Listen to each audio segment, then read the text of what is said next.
So you got yourself either a Ram Rebel or Ram 1500 and you're looking for a little bit of lift. You want to upgrade the stock suspension, but you're not fully sure what would look right, what's a good tire setup or anything like that. Let me tell you guys what I did to my 2019 Ram Rebel, the setup that it came with, the setup I purchased with the vehicle, what I upgraded to, and how it's been holding up for over 5,000 miles as we've driven this setup across the country twice. Let's jump right into the video. When I purchased my vehicle, I did buy it pre-owned. This thing came with actually some mud terrain tires, and it was still on the stock height. It drove, let's just say, not the greatest on the highway. We did do a semi-long road trip with the stock setup. Well, not stock, but stock that I purchased the vehicle with, and I didn't like it at all. I knew for a fact when we bought this vehicle, we were going to be using this to do long road trips, also doing some overlanding, but it's going to be used mostly on road. So I didn't like the way that the mud terrains just felt on the vehicle. It did look kind of cool, but the tires themselves weren't very big. I think they were 33s. They weren't very big, or they might have been even smaller than that. The setup that I wound up going up with was the Icon 3-inch lift kit, and then the tire that I stuck on here was the 35-inch Nitto Trail all-terrain grapplers. So these are a 295/70 R18, and then I'm using the stock wheel because I do like the stock wheel. And I did the same thing on my Jeep Wrangler as well.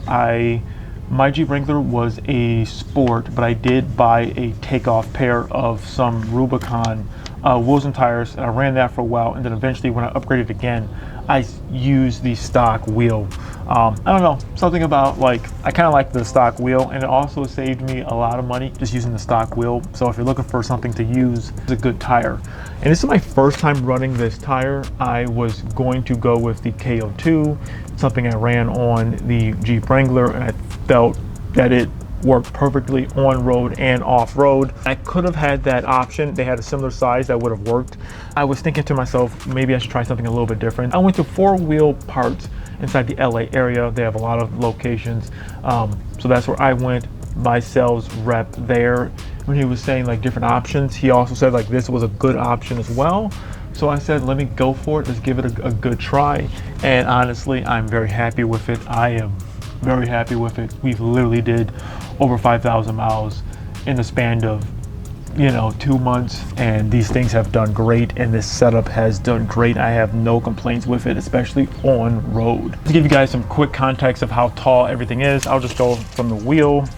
So from the wheel, from the ground to the top of the tire, this is saying at 34, so like 34 inches, a little bit under 34 inches.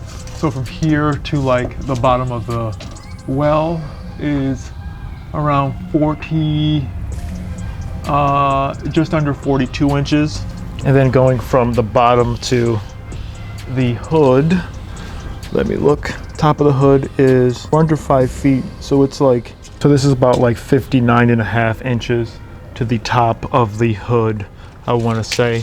And I know like all the way up, the vehicle itself, it's over 8 feet tall. Like this is massive. I know it doesn't, I don't know if it looks like it on camera, but this thing is absolutely massive. So just to give you some other measurements real quickly, from the bottom, let's go to the top of the vehicle. We'll just see real quick where we're at. So we're about here. It's about 79 inches or 6'7" to the very top. I have a awning and a rooftop tent on, so this thing is well above 8 feet now with everything on top. So that's kind of a pain in certain spots where you drive. You have to be careful about the clearance and if you can fit in certain places. But if you're looking for just the vehicle, if you have nothing else on top, around 79 inches tall, 6'7". And so from here to the bottom of the, like where your step-in height is, I would say this is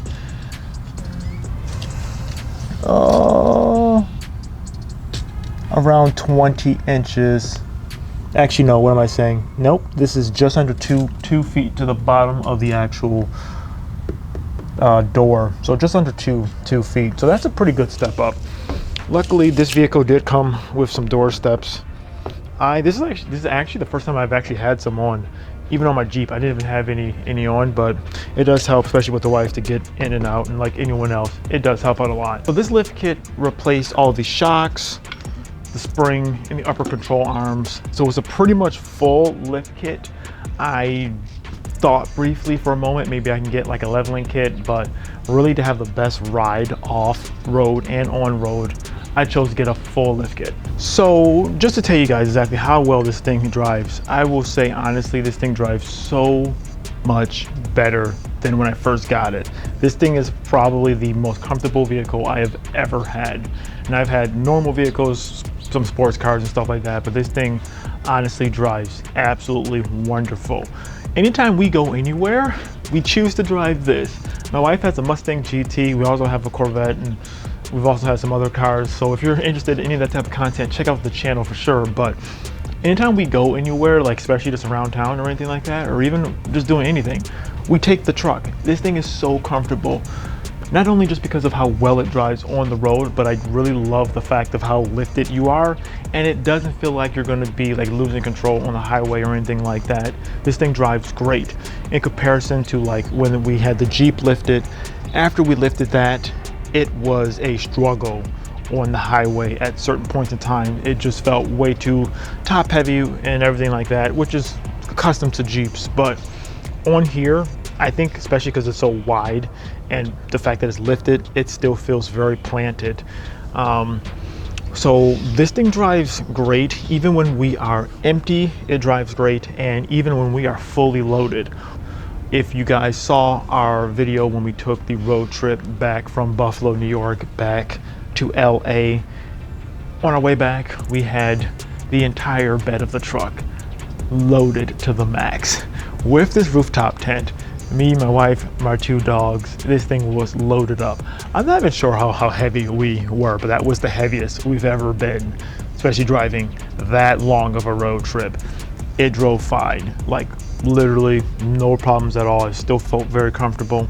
And then even when we are just driving around normally with the bed empty and everything like that, it drives great. Going over bumps, it really does absorb the bumps, and it really does mask whenever there's imperfections in the road. And that's one thing I really do like about this setup. Now I will say this setup wasn't necessarily cheap, but when it comes down to certain things that you put on your vehicle, I will say it is worth doing if you can.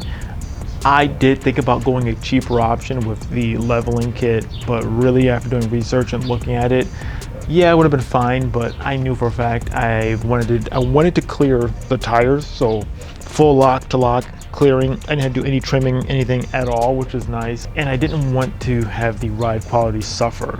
But guys, now if you are curious to see how this thing really drives on the road for a long road trip, check out this video right here. This was our massive road trip from Buffalo, New York, all the way back to LA. Check this video out, or if you want, you can check out this video. This was our first video when we drove from LA to Buffalo, New York. So you can see the difference between without having the rooftop tent and then having the rooftop tent and being fully loaded down.